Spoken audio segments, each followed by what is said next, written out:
as well, especially considering how the rest of the day played out. This is how things are looking. Manchester City with that comeback win against Wolves after the early scare. What would you take away from this game, Frank? Well, another difficult win for Manchester City against the last of the Premier League. You know what? There is no way that I'm going to deny that Guardiola is one of the best, if he's not the best coach in the world. That Manchester City is one of the best, if not the best team in the world. But I'm so bored when I watched Manchester City playing. Can I say it? Yeah. You know what? Can I say that I'm fed up seeing handball game? Do you know what? They take the empty glass instead of the how do you call the opposite? You know, the half empty instead of the half full. You know what? Instead of being positive, they're really negative. It's what I think about Pep Guardiola. Pep Guardiola tried to avoid making mistakes, where you have to try to make sure the opponent are going to make mistakes. I think Raphael Varane said that in L'Equipe last week, saying that they try to avoid to make mistakes, therefore the football is less interesting anymore. And that's what it is. Yet you try to be perfect in a game which has to be imperfect in order to score goals. That's why I'm kind of bothered of saying that I don't like Pep Guardiola's football. No doubt that it's efficient, no doubt that having 80 or 90% the possession of the ball is maybe better than having 10%, but when I watch the game, I'm not interested because you only try to get the perfect position in order to score a goal. Where we can see Guardiola, he shot. He didn't try to find somebody else. He tried, and that's what we want to see. And I'm sorry, that's made me think I'm not interested about watching City, which is harsh maybe, but that's the truth. Frank, when was the last time Guardiola invited you for a round of golf? That was already a long time ago because we were in Qatar at the time. But again, I love Pep. Pep is a great coach, and he found a way to be very effective. No doubt. As just have a TV watcher, you know, when I watch the game, I know what I want to watch. I know what the kind of football I like. Maybe it pleases other people, and it doesn't on my side because, again, everything is, let's say, predicted, or they want to predict everything. And football is made of mistakes. Otherwise, if there isn't any mistakes, there are no goals. What do you think of what Frank had to say about City's play? Well, and that's on the overall style of play of Manchester City against a team that drops off as much as Wolves did today. I'm just going to talk about one specific decision that obviously Pep Guardiola made at halftime that didn't make a whole lot of sense. You had Doku on the left-hand side, you had Savinho on the right-hand side. For the start of the second half, they flipped. And both of them lost effectiveness and efficiency in their game. In fact, so much so that both of them had to be taken off the field. Now, Doku, whatever you may think of him as a player, he was giving Semedo a hard time down the left-hand side because he's losing the ball, but there are times in which he's a threat to get around him or to get on the inside. He can go outside, he can go inside, so he gives you variety. Savinho on the right-hand side was looking to combine, and he could also get on the outside, he could get on the inside. When you switch them over, now Savinho is not as quick as Semedo, and so he can no longer get on the outside. So then what does he do? He comes to the inside, and then comes to the numbers that Frank is talking about, and so it's pass here, to pass there, to pass here, to pass there, to pass there, to pass there, but we're never passing there. We're never getting into the box. We're never really threatening. We're not getting involved our players that can make a difference. And so guys like Erling Haaland, for example, specifically, today, he may have touched the ball, and I don't know the numbers, but just on empirical evidence, on me just watching the game, proper touches the ball, he may have had 10. Honestly, he was not involved in the game. And this is the best center forward in the world. And yet he doesn't participate at all in the build-up of play. He doesn't participate at all in little balls in behind because they never look for those balls. And so who's playmaking for this team on top of the 18-yard box? It's Ruben Diaz. It's John Stones. It's Rico Lewis. Vardiol scores a goal. They are the ones, the defending players are the ones that are making the decisions in the attack for Manchester City. And today, they won the match, it's 3 points, you move on. But it continues to be an issue for this group that when somebody sits really deep, how do they go about creating opportunities? They didn't look like winning the game today. They got fortunate that they get a bunch of corners at the end, and eventually they execute a corner kick opportunity and they score a goal. But they did not look like they were about to score a goal. Pep did talk about that after the game. He said it's not his job to be talking about how another team sets up against them. It's his job to be finding a way through that. Well, that's true. But it looks to me as though he's saying that, but he doesn't want to do it other than the way they try and do it. Because they're not exciting. You know, I absolutely agree with every single thing Frank said. They're not exciting. I mean, they're not. And to the point of sometimes it looks like a basketball team where even though they have an opportunity to break, and in the odd time Haaland's eyes light up because he might get an early ball, it's almost like, whoa, hold on, whoa there, whoa, no, right. So let them get back. Let's get in position. And then let's start from there. That's what it looks and feels like, and it's not exciting to watch. And for Haaland, it must drive him absolutely potty. And to the point of Erling Haaland, Stevie, I say this.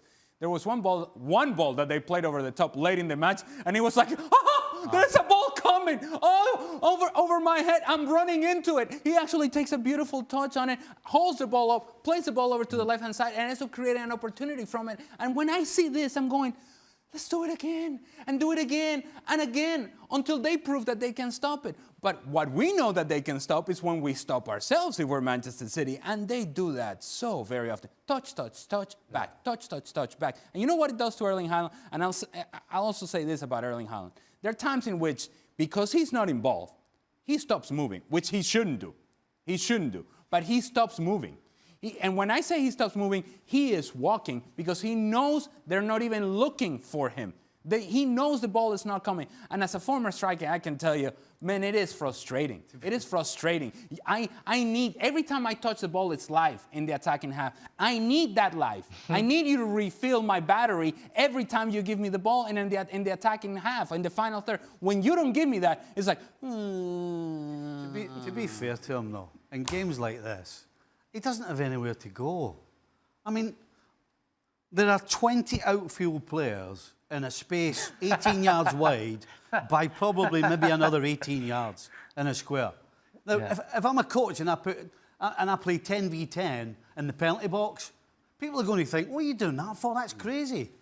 But that's where Haaland's playing. He's playing in a box that size with 19 other adult bodies beside him. He's got no chance of finding any space anywhere. He's just got to hope that it gets a ricochet or somebody falls over. I mean, he's got no chance. You can't, games like this is, I don't, because, and even the commentary were talking about it, oh, we haven't seen Haaland. Well, how's Haaland supposed to do anything?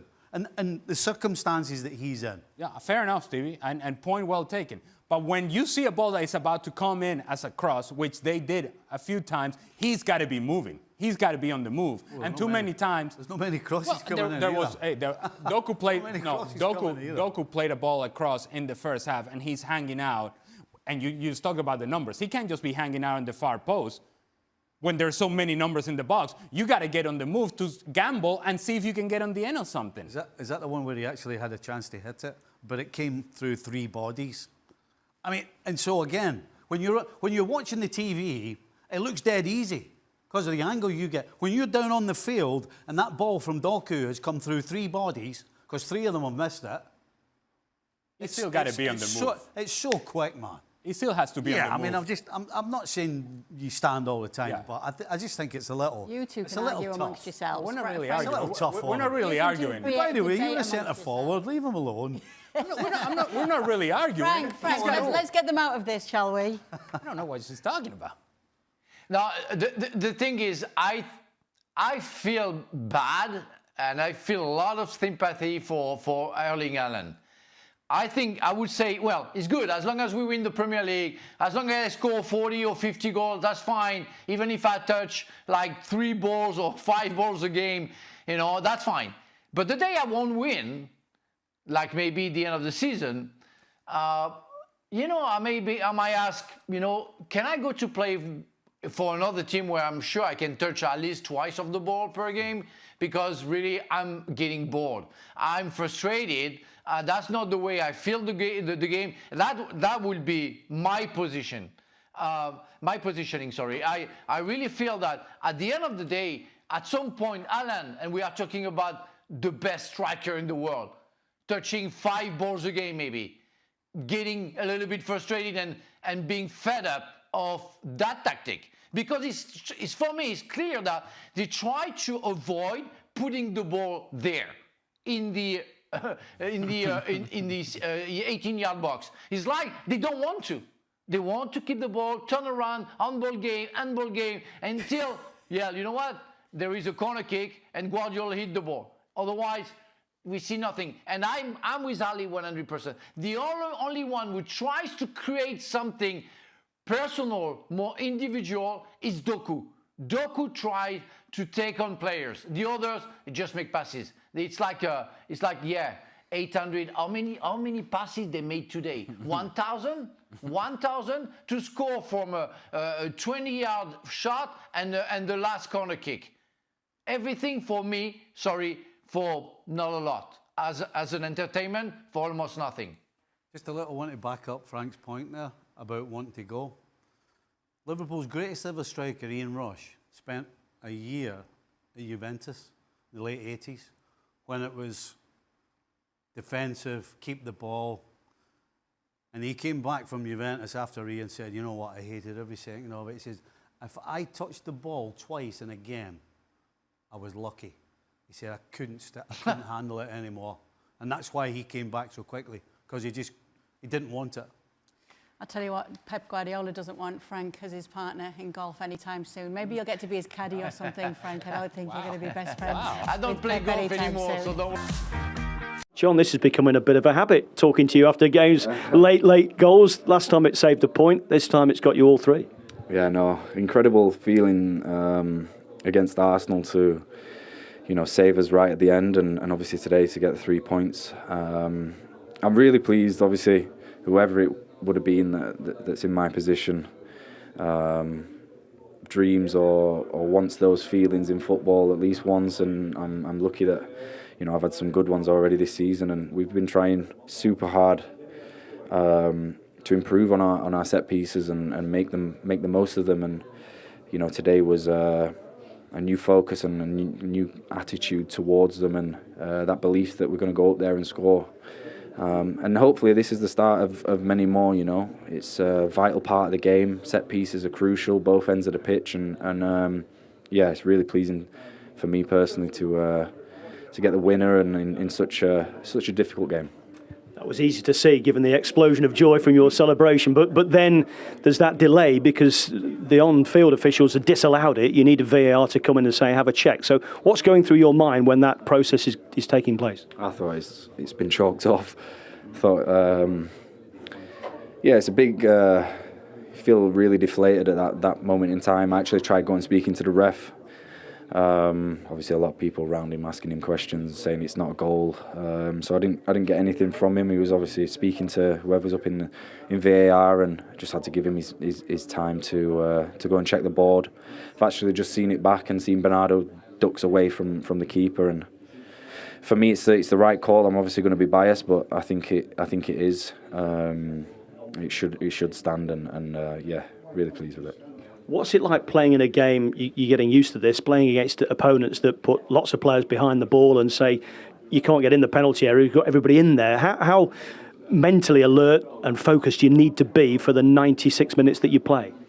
Yes, so switched on. I think we sometimes play 2v2 at the back. We're right on the edge of the box. Credit to Ruben, Josco, me, Rico, the boys in front of us that stop the counter-attacks, and obviously there was a few, and that's football. We're never going to stop them all, but to keep them penned in and try and keep them on the edge of the box, it's not easy, and to play through that as well is super difficult. So to keep our cool and our heads in those moments and not get frustrated, start crossing the ball when it's pointless, and try and be as useful as we can with the ball and get the boys that are good in the pockets, good in those tight areas on it, and obviously try and feed Erling as much as we can when he's marked by 3-4 players. That sometimes when it's so close together is so difficult. So the mentality of the boys I've got to credit, and that winning mentality right until the end. You're used to winning trophies and things with Manchester City. One stat today that's come from today's game, 31 Premier League games without defeat now, which is a new club record. Perhaps you said it's not really about that. For the fans, they take something from that. What about you, the players? 100%, yeah. I just heard that before as well.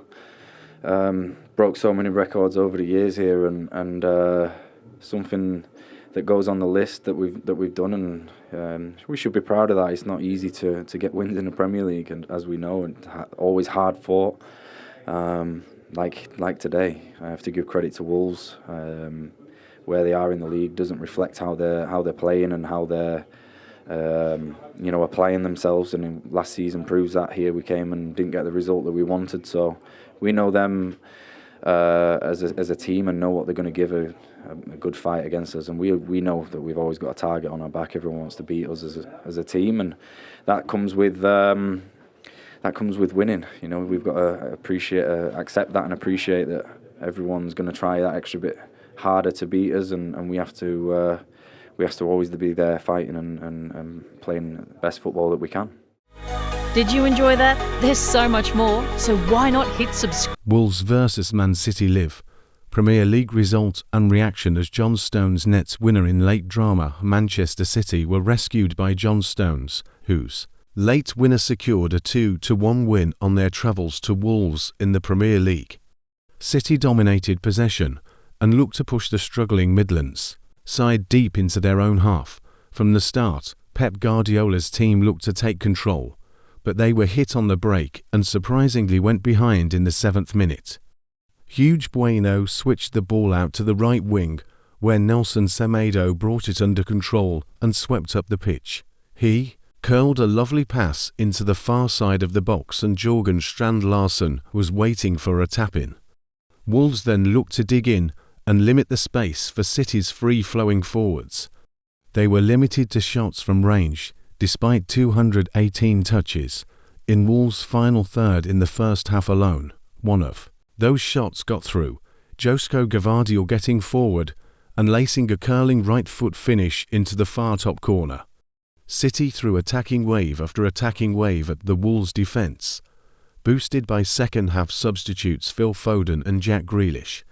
But there was no way through until Stones met Foden's corner kick and nodded home to win the defending champions all 3 points. Relive updates from the Premier League clash below as Wolves host Man City.